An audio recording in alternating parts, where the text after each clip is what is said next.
There's nobody in that house.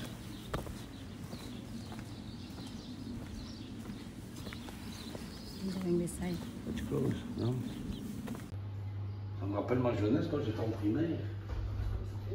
Ah oui, ça fait longtemps. Ah. Ah oui.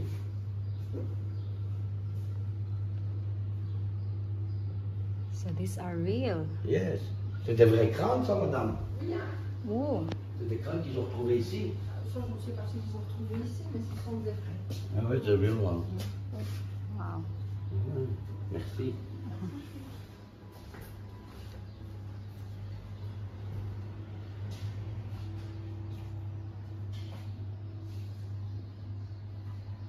Ah, guide touristique, il y avait mis. Look, tomorrow. Okay. You have to look what is in the corner, yeah. It's a book, it's good.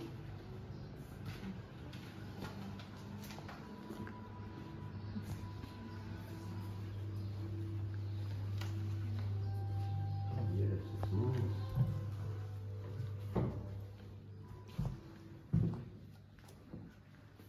It's good this way.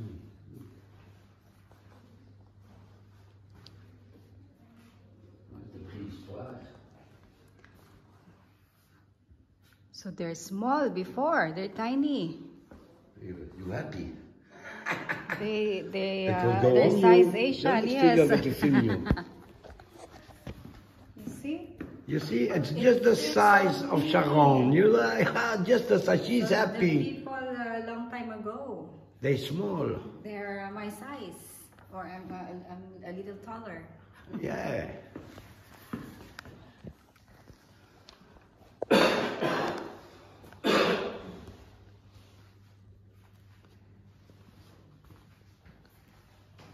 So these are their storage trays. Yes, look, they do themselves. And then how they cook, the old style.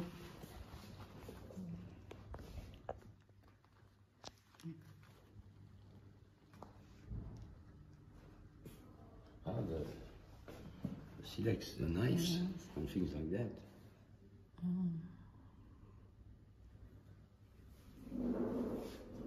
Look at ash. They're knives before. This Look is how that they way. used to cut things. And the small one. I go there, wait, not now. So their axe.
Aux frontières des provinces du Luxembourg et de Liège, sur le territoire de la commune de Durbuy, se trouve le petit village de Wéris, classé parmi les plus beaux villages de Wallonie. Implanté sur le plateau calcaire dominant le profond sillon de la vallée de l'Ourthe et de l'Aisne, son bâti ancien s'insère dans une mosaïque de paysages verdoyants au carrefour de plusieurs zones géographiques. La nature du sous-sol joue ici un rôle déterminant. Au sud et à l'est, les hauteurs de l'Ardenne dominent le paysage. Le climat rude et les terres peu fertiles y ont favorisé le développement de vastes forêts. À la limite du massif ardennais se dresse une haute crête rocheuse, baptisée Poudingue. Par comparaison avec le pudding anglais, cette roche s'est formée par l'agglomération de petits galets, un véritable béton naturel dont la solidité et l'abondance locale ont séduit les bâtisseurs de mégalithes et bien plus tard l'industrie sidérurgique. Adossé à la crête de Poudingue s'étire le plateau de la Calestienne, tirant son nom du calcaire qui la constitue. Celle-ci renferme des grottes et des chantoirs où disparaissent les ruisseaux pour rejaillir à l'air libre après un trajet souterrain en grande partie inconnu. Son relief plus doux et ses sols plus riches ont permis la pratique de l'agriculture et le développement d'une flore particulière. De nombreux villages s'y sont implantés au fil des siècles. Au-delà de la Calestienne, la dépression de la Famenne est composée de schiste, une roche friable qui a davantage souffert de l'érosion. Ses sols plus pauvres sont plutôt tournés vers l'élevage. En surface, cette longue histoire géologique présente aux visiteurs une alternance de forêts, de champs cultivés et de prairies, au cœur d'un habitat rural préservé. Un vrai décor de carte postale qui attire à la belle saison de nombreux amateurs de nature et d'authenticité.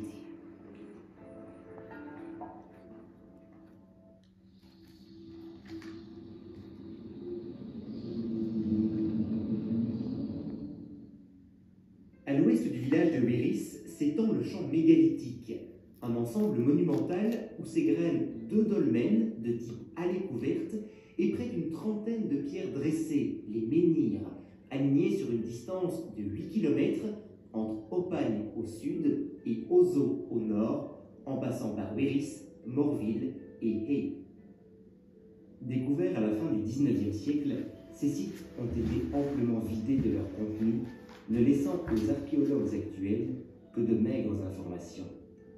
Les recherches archéologiques menées depuis les années 80 ont néanmoins apporté un nouvel éclairage sur les techniques de construction des allées couvertes, avec la mise au jour d'empierrements sous-jacents, de fosses, de dallages et de murets de pierres sèches comblant les interstices entre les supports. La découverte de fosses d'érection et de blocs de calage a également permis de redresser certaines pierres à leur emplacement d'origine. La présence d'ossements humains confirme la fonction funéraire de ces monuments. Les 2 allées couvertes abritaient des restes d'adultes, d'enfants et d'adolescents. Plus inattendu, une clavicule de nouveau-nés a aussi été découverte à la base du menhir de Hay. La datation au radiocarbone confirme que ces individus ont vécu à la fin du néolithique, entre 3000 et 2600 avant Jésus-Christ, soit quelques siècles avant la construction des pyramides d'Égypte. The TV makes noise. Plaise à quelques irréductibles, les mégalithes n'ont rien à voir avec les Gaulois. There would be little music Considérés comme une des architectures en pierre du pays. Enfin, descendre d'entendre. Yeah. Très peu de grès ont été mis au jour lors des fouilles. Les pointes de flèches, les rares et le type même des allées couvertes trahissent des influences venues à la fois de l'ouest, depuis le bassin parisien, mais aussi de l'est, de la Hesse et la Westphalie. Ce n'est guère étonnant. De tout temps, la Calestienne et la vallée de l'Ourthe ont constitué un axe important de communication à travers nos régions.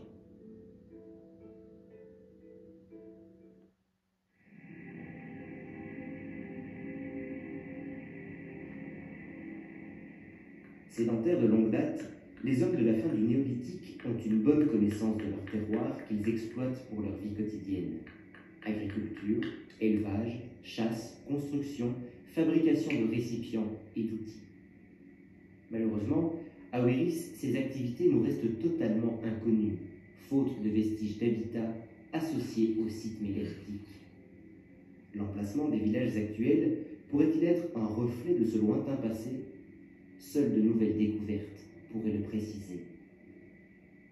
Le territoire symbolique des néolithiques est un peu mieux connu. Dès le 5e millénaire avant notre ère, la structuration sociale des groupes néolithiques d'une grande partie de l'Europe a permis la mobilisation des énergies autour de grands projets collectifs que que sont l'édification des mégalithes. Par la construction de ces édifices permanents, les néolithiques ont posé de manière symbolique une empreinte forte et durable sur leur territoire, comme le feront bien plus tard nos clochers d'église ou nos chapelles. Parallèlement, des cavités naturelles ont aussi été utilisées comme sépultures collectives.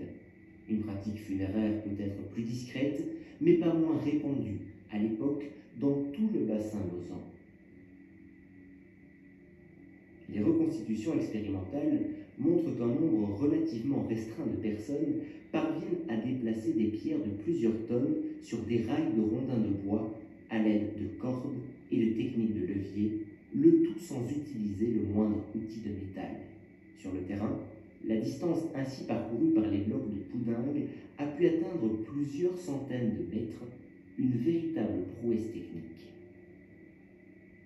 À vrai dire, rien ne semble avoir été laissé au hasard dans l'édification des mégalithes, à commencer par le choix de leur emplacement. L'orientation principale des alignements nord-nord-est paraît davantage liée aux formes du relief qu'à d'éventuelles visées astronomiques. Un critère qui semble bien avoir guidé les néolithiques de Béris est la visibilité des différents sites entre eux, une possibilité qui n'était offerte ici que par le plateau de la Calestienne au relief modéré. À côté de cet axe naturel, des blocs de poudingue remarquables sur les flancs de la colline, comme la pierre Héna ou la pierre Saint-Nicolas, ont peut-être joué un rôle dans la définition d'axes secondaires dont l'orientation laisse suspecter un lien avec les périodes d'équinoxe et de solstice. Aujourd'hui encore, ces blocs restent étroitement liés au folklore et aux légendes locales.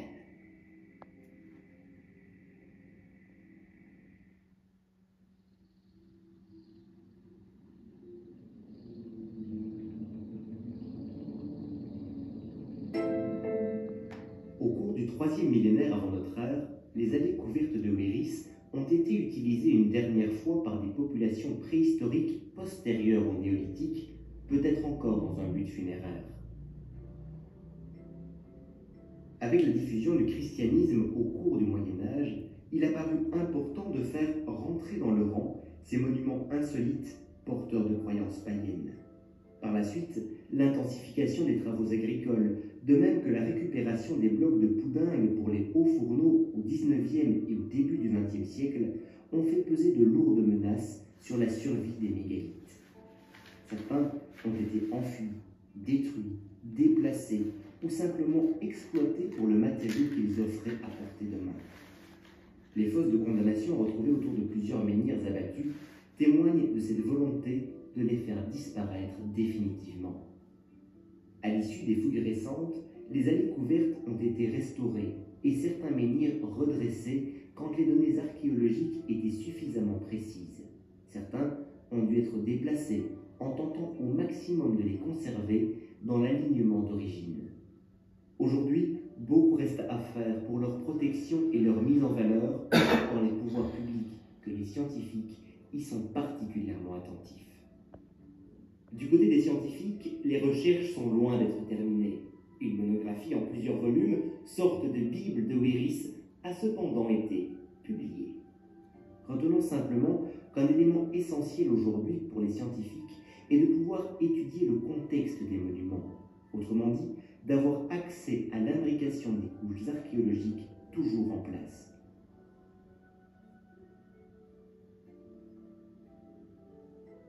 Si le rêve de découvrir et fouiller des mégalithes encore intacts est bien présent, il est plus que jamais nécessaire d'entretenir un dialogue efficace avec l'ensemble des acteurs locaux pour assurer aux indices archéologiques la place qui leur revient dans la progression de nos connaissances et dans la protection de notre patrimoine.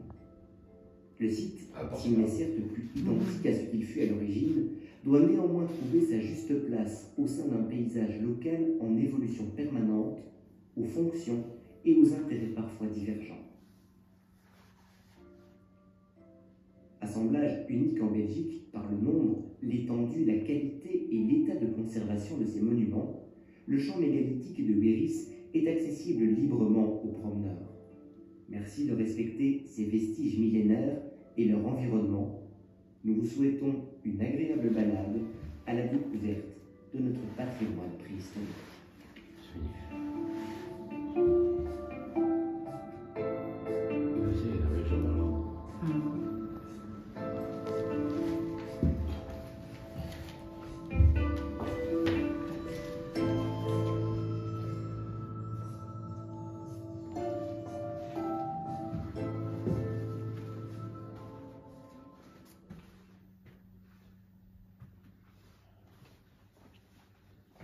I want the house I left in Philippines. Wow, 3 years old. Yes.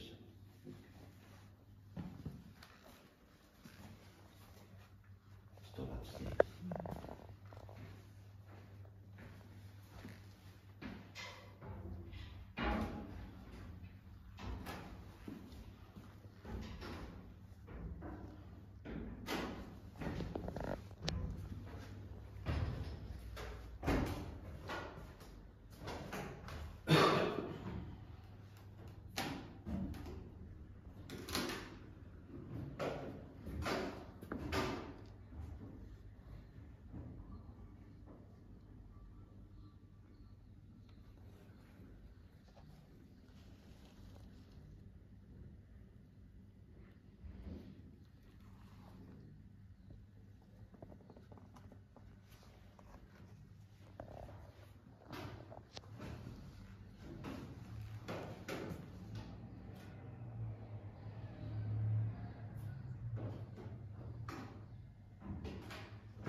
What's this? Oh, souvenir. C'est le film local.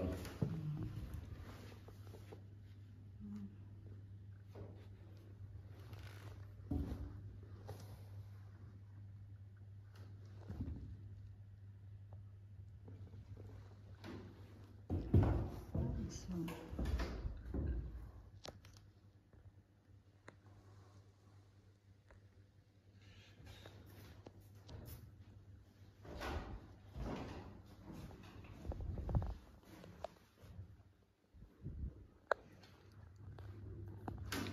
so it's these stones. It's very It's not real one, no. it's only maquette. Okay. Not real one, it's maquette. They're outside. When we pass there in the parking. Oh, where the people stop? Yes, it's there. That's They're why. outside. You can visit us Okay. outside. It's free. Mm. Drink something. I'm thirsty. Drink a Coke.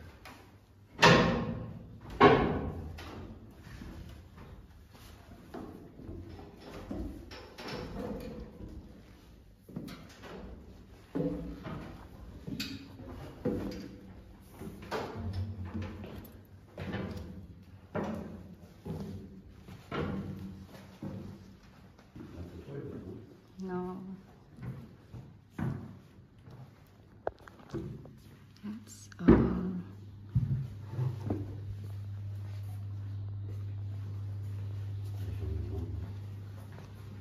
What you doing? Water pétillant? have a look. You are outside.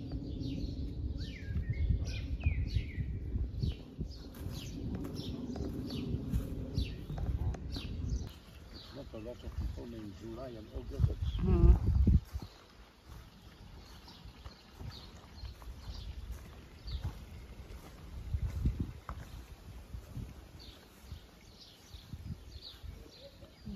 with that stone, they make the things to chop. Mm. Also that stone there.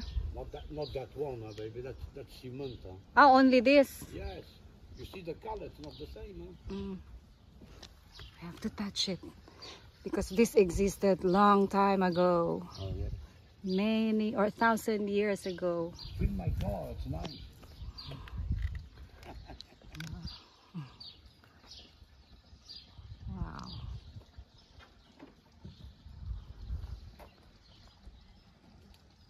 Imagine that. It's prehistoric. Oh.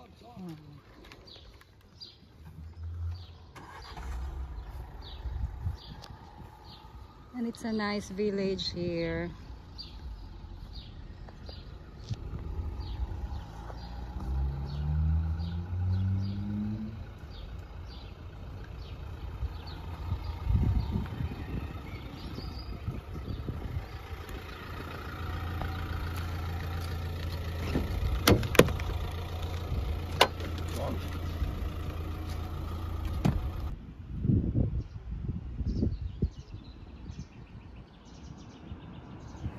These are the rocks that was shown in the video.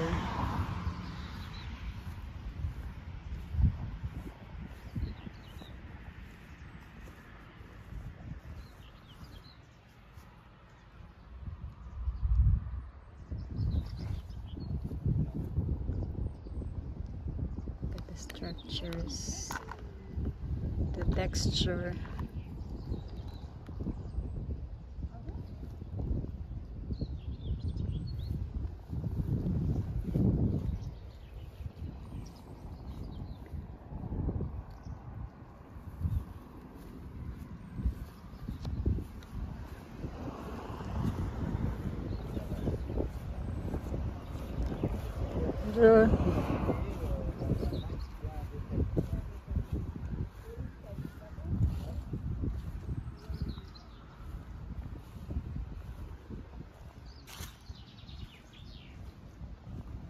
Wow.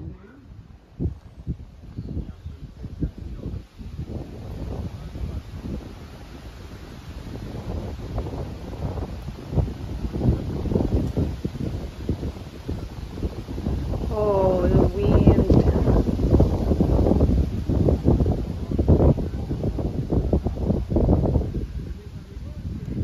It's like it says, I am welcome here. Welcome, Mamsha.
Yeah, it's very hard.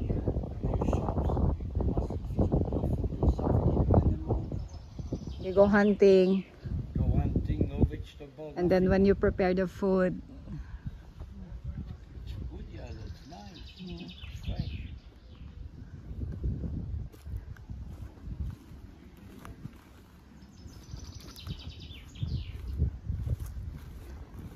from here too.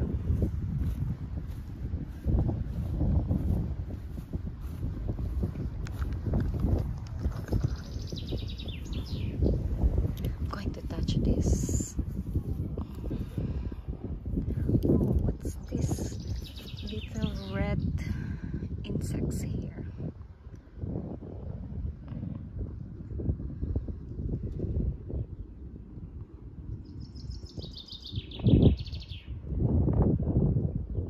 red ants. Oh no, it's like red spiders. It's my first time to see these insects here.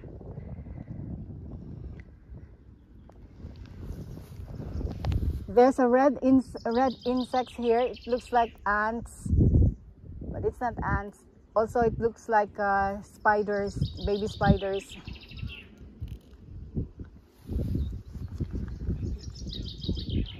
No. Crazy Bob said it's, or maybe it's also a prehistoric insect.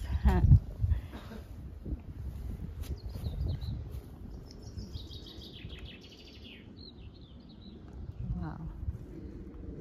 So imagine in this area here. So this is where they found these prehistoric stones.